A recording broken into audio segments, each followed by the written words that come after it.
권사님을 보면은 한국에 계신 어머님 생각이 나죠. 교회 안에 이렇게 어르신들이 계신다는 건 참 복받은 것 같습니다. 권사님들 마음을 다해서 기도 많이 해주시고, 우리 성도들도 권사님 위해서 많이 기도해 주시면 좋겠습니다. 교회 이름을 짓기 전에 임시 운영위원들과 같이 만나서 제가 이런 부탁을 했어요. 교회 이름은 여러분들이 어떤 이름을 줘도 좋은데 그 앞에 들어가는 이 한 구절은 빼지 맙시다. 제가 부탁합니다. 그 말이 나는 죽고 예수로 사는 이 말은 꼭 넣읍시다. 그랬어요.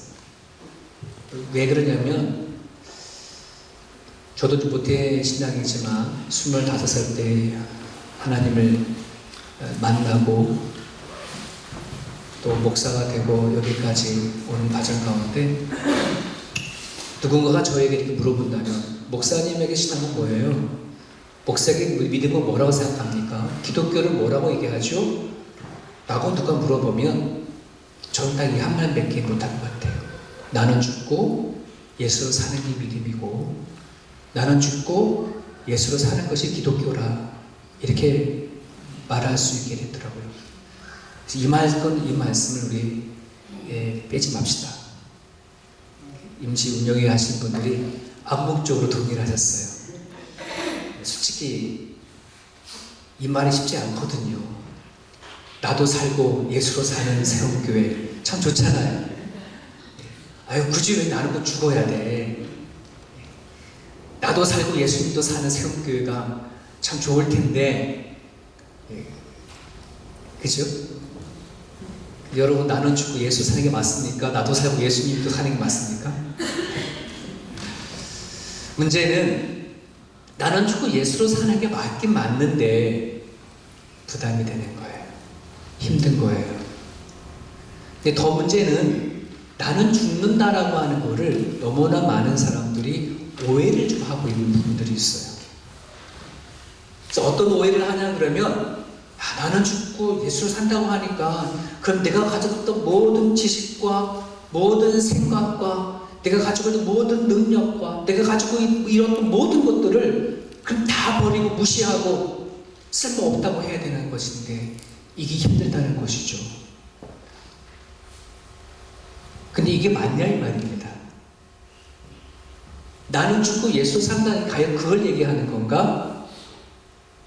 많은 사람들은 오해를 해요.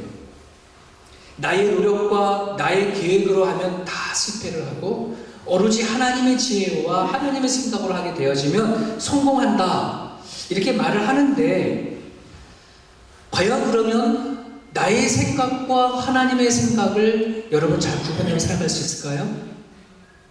한번 여쭤볼게요. 여러분 아침에 눈 뜨고 일어나면 하나님이 여러분들에게 오늘 살아갈 거는 이렇게 살아가야 된다. 하루의 일과를 쫙 적어서 여러분 주시나요? 여러분 눈 뜨고 일어나면은 제일 먼저 뭐예요? 내 생각을 갖잖아요. 내 감정에 집중하잖아요. 오늘 내가 무엇을 할까 내 계획이 먼저 앞서잖아요.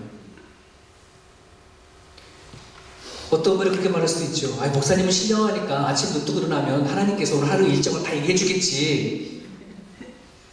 그럴 수가 없습니다. 만에 하나 그런 목사가 있다면 사임이 냄새 나는 거예요. 저도 눈 뜨고 일어나면 내 생각하는 거고 내 계획이 있는 것이지. 하나님이 생각, 하나님의 지혜, 하나님의 계획, 하나님의 방법 매일같이 여러분이 알려주시나요? 한번 우리 고민을 해봐야 되는 거예요. 내가 무엇인가 성공을 하면 무조건 하나님의 뜻대로 잘 살아서 이루어진 건가요? 내가 무엇인가 실패를 하고 넘어지면 그것 또한 내가 무조건 내 생각과 내 지혜로 살았기 때문에 그러신 건가요? 또 하나 의문이 생겨요. 나는 죽고 예수로 산다 그러면 내가 죽어야 예수님이 산다는 얘기인데 그럼 내가 죽기 전까지는 예수님은 아무것도 안 하시나요? 하나님은 그런 분이신가요? 내가 죽어야지만 하나님 일하시는 건가요? 이런 생각할 수 있죠. 그러니까 나는 죽고 예수 산다라고 한다는 말을 잘 오해를 하시기 때문에 내가 가지고 있는 모든 생각과 지혜와 판단과 내가 가진 모든 것을 다 내려 던지고 오로지 하나님의 생각만 놓고 살아가야 된다라고 그런 생각을 갖고 살아가게 되어지면은 여기에 뭔가 오해가 있어요. 문제가 있어요. 이것을 잘못 이해해버리면 우리는 하루하루 살아갈 때에 두려움과 죄책감이 참 많이 생겨요. 제가 예전에 그런 오해를 갖고 살아갔거든요. 근데 자꾸만 제 마음에 두려운 거가 생기는데 어떤 두려움이 생기냐면 분명히 내가 하나님의 뜻 가운데 살아간다고 하지만 그렇다고 하나님이 그 순간순간마다 이거 해라 저거 해라 여거 일로 가라 저로 가라 얘기하지 않는데 내가 내 생각과 내 판단을 가지고 뭔가를 하고는 있는데 과연 이것이 하나님의 뜻인가? 하는 두려움이 생기고요. 뭔가 열심히 또 기도하면서 뭔가 했는데 또 일이 만일이 안 될 때가 있지 않습니까? 사람이라는 게 뭐 예수 믿고 하면 100% 다 잘 되는 게 아니잖아요. 근데 일을 하다가 뭔가 틀어지고 잘못되어져 버리면 이거 내가 내 뜻대로만 생각해서 그랬던 건가? 이렇게 생각해 버리면 내 안에 죄책감이 생기고 하지 않습니까? 여러분, 나는 죽고 예수로 산다는 게 과연 뭘까요? 내가 죽는 방법이 과연 뭘까요? 이것을 깨닫지 못하고 하면 우리는 이게 오해를 가져서 나는 죽는 게 되게 힘들어요. 그래서 싫어요. 나도 살고 예수님도 살았으면 좋겠다 하고 이게 더 많이 강하게 움직이게 되죠. 그런 부분들 안에서 한 몇 주간을 걸쳐서 나는 죽고 예수로 산다는 게 뭔가 그걸 같이 한번 말씀을 나눠보려고 합니다. 오늘 그 첫 번째로 오해와 진실, 실제. 오해는 우리 그런 오해를 하고 있는 거예요. 내가 가지고 있는 모든 생각과 지는 것, 모든 걸 다 내어버리고 바울처럼 모든 걸 다 분토만도 여겨져 분토만도 못한 것처럼 생각해버리고 오로지 하나님만 생각하고 붙잡고 살아가자. 근데 여기에 우리가 잘못 오해한 부분들이 있음을 여러분 깨달아 주시고 오늘 그걸 온전히 알고 살아갔으면 좋겠습니다. 오늘 그것에 대해서 오늘 본문이 잘 지적해주고 이야기해 주시는 그런 메시지인데요. 오늘 본문 안에는 두 가지 죽음을 얘기를 하고 있어요. 하나는 예수님을 믿는 자의 죽음을 얘기하고 있고 또 하나는 예수님의 죽음을 얘기를 하고 있는데 예수 믿는 사람의 죽음과 그 다음에 예수님의 죽음이 서로 다른 차이점을 얘기하는 것이 아니라 예수님을 믿는 자의 그 죽음은 곧 예수님의 죽음이고 우리들의 예수님께서 부활하신 것은 곧 우리들이 부활하신 거다. 그래서 오늘 성경에 보면 연합했다라고 하는 표현을 쓰고 있어요. 연합한 자다라고 한다는 말이에요. 여러분, 이 말 조금 해석을 하게 되면 이런 거예요. 내가 예수님을 믿기 전에 나라고 하는 존재는 하나님이 보셨을 때의 선한 일을 할 수 있는 그런 존재가 되지 못했어요. 왜? 우리 모습은 죄 그대로 모습이었기 때문에. 하지만 예수님을 믿음과 동시에 우리들에게는 하나님이 기뻐하신다고 하는 선을 행할 수 있는 그런 존재가 되어졌죠. 그렇지 않습니까? 이것이 가장 정말 중요한 부분들이에요. 어떻게 이게 가능해졌냐? 내 안에 새로운 생명이 생겼기 때문에 그래요. 예수님이 십자가에 죽으시고 부활하심으로 인해서 우리들 안에는 정말 하나님이 기뻐하며 살아갈 수 있는 그 무엇이 우리들 안에 생겼는데 그게 뭐냐? 예수님이라는 말입니다.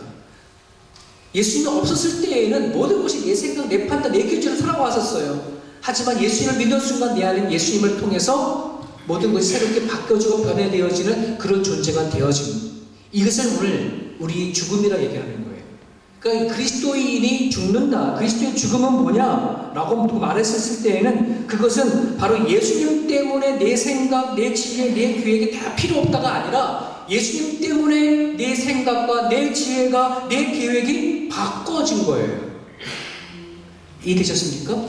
필요 없는 거 아니에요. 우리는 매일같이 예수를 믿기 전에 지금이나 똑같이 아침에 일어나면 내 생각, 내 판단, 내 계획을 살아가요.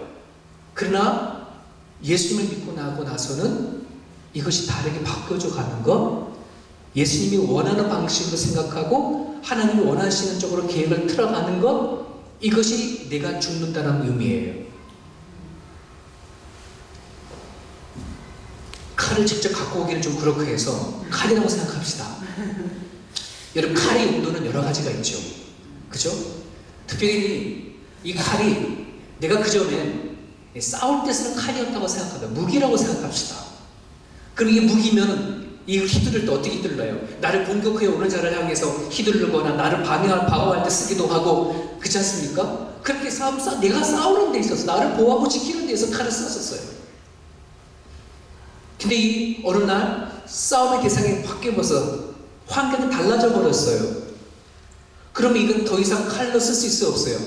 칼이 되지 아니하고, 근데 이 칼은 버릴 수 있는 게 아니라 그건 내 거거든. 그럼 이 칼을 뭘로 쓰면 돼요? 다른 용도로 쓰면 되죠. 뭘로 쓰면 돼요? 식칼로 쓰면 되겠죠. 음식을 자르고 하는 데서 쓸 수 있는 거죠. 똑같은 칼이지만 용도는 달라졌어요. 왜? 환경과 상황이 달라졌기 때문에. 그러면 이 칼을 식칼로 사용해서 음식을 만들어서 뭐 하는 거예요? 남을 음식을 해주고 하는 칼로 쓰면 되는 거죠.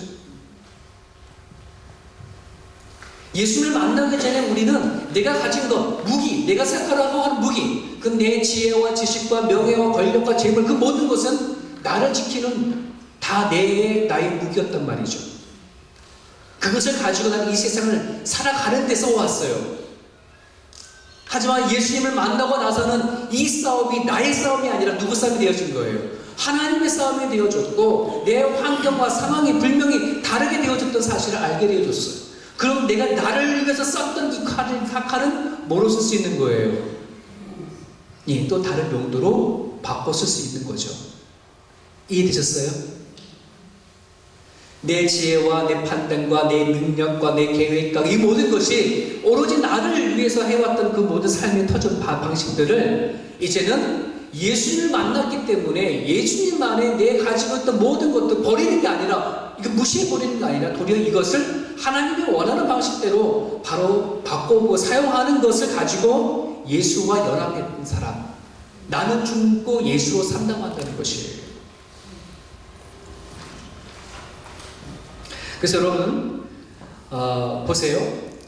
이걸 무기로 휘둘렀던 사람이 어느 날 갑자기 환경이 달라졌으니까 내가 식칼로 써야지 라고 하면 하루아침에 이 칼날을 잘 사용하고 만들 수 있을까요?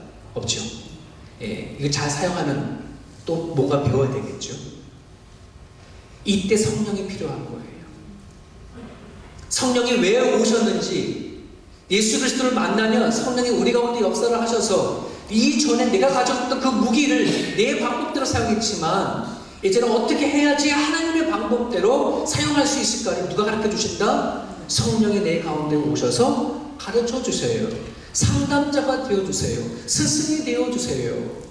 그래서 우리는 하나님 앞에 기도할 때에 하나님, 성령님께서 내 가운데 역사하시고 도와주셔서 내가 지금까지 생각하고 가졌던 모든 지식과 판단과 능력과 이것을 하나님께서 기뻐하시는 것으로 사용할 수 있도록 도와주세요. 이게 성령의 역사인 거예요, 여러분. 그래서 로마서 12장, 오늘 주말에 성경 말씀을 몇 번 적어놨는데요. 같이 읽어볼까요? 로마서 12장 2절, 에베소서 4장 12절에서 23절, 골로새서 3장 5절, 우리 같이 한번 큰 소리로 읽겠습니다. 시작. 너희는 이 세대를 본받지 말고 오직 마음을 새롭게 함으로 변화를 받아 하나님이 선하시고 기뻐하시고 온전하신 뜻이 무엇인지 분별하도록 하라. 너희는 유혹의 욕심을 따라 썩어져가는 구습을 따르는 옛사람을 벗어버리고 오직 너희의 심령이 새롭게 되어, 골로새서 그러므로 땅에 있는 지혜를 지체를 죽이라. 곧 음란과 부정과 사형과 악한 종력과 탐심이니 탐심은 우상숭배니라. 성경을 잘 읽어야 돼요. 만약에 여러분이 성경이 이렇게 말하지 않아요. 너희는 이 세대를 본받지 말고 오직 마음을 새롭게 할 수 있도록 내가 너를 변화시키겠다. 하나님이 선하시고 기뻐하고 온전한 뜻이 무엇인지 분별하도록 내가 그렇게 만들겠다 하지 않아요.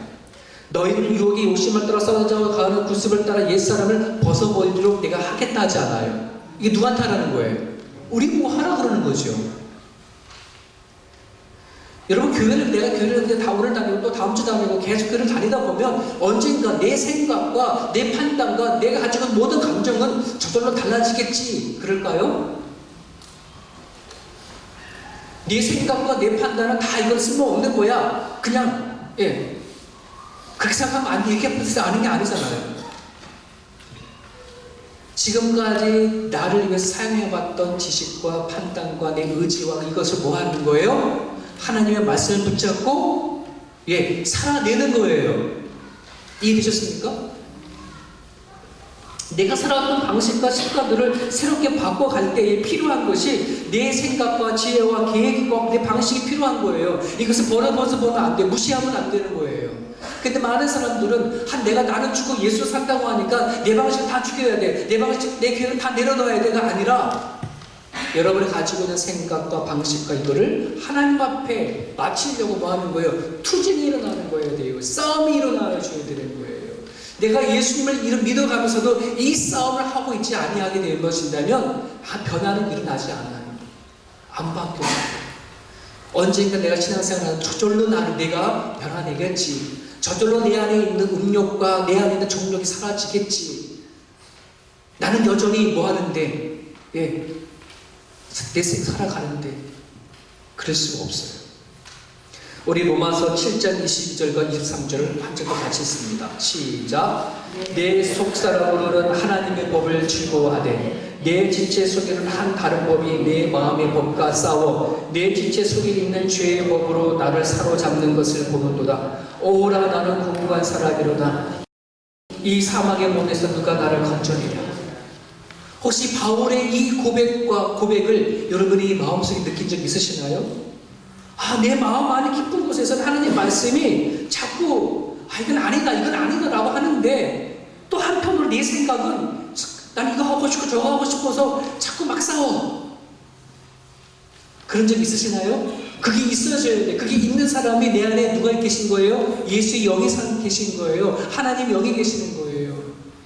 이 싸움이 없으면 내 안에 누가 없다는 거예요. 그리스도 영이 없는 거예요. 말씀이 없는 거예요. 여러분 최소한 살아가다가 지금 내 멋대로 내 판대로 살아가는데 내 저렇게 마음 안에서 너 그러면 되겠냐? 너 예수 믿다고 하잖냐?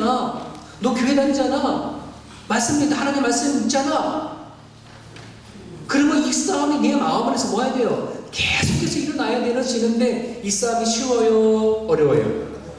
되게 어려워요. 되게 어려워요. 그러니까 바울도 인간인지라 오라 이 싸움에서 누가 나를 위해서 건져낼 자가 누가 있겠냐 그러는 거예요. 그때 우리는 성령을 매달리는 거죠. 하나님 도와주세요. 하나님 말씀을 알겠는데 내가 이렇게 살아가려고 하는 게 너무너무 어렵습니다. 내 생각과 내 판단을 가는 거기가 너무 어려우니 성령님 제발 도와주시고 인도해 주세요. 내가 한번 살아보겠습니다. 이러한 것이 우리 가운데 일어나시는 거예요. 이것을 가지고 나는 죽는다라고 표현하는 거예요. 이제 좀 신체가 와 닿으시나요? 이해를 했는지 좀 확인 좀 해볼까요? 어떤 사람이 아침 늦게까지 잠을 자는 사람이 있는 거예요. 밤에 한 10시나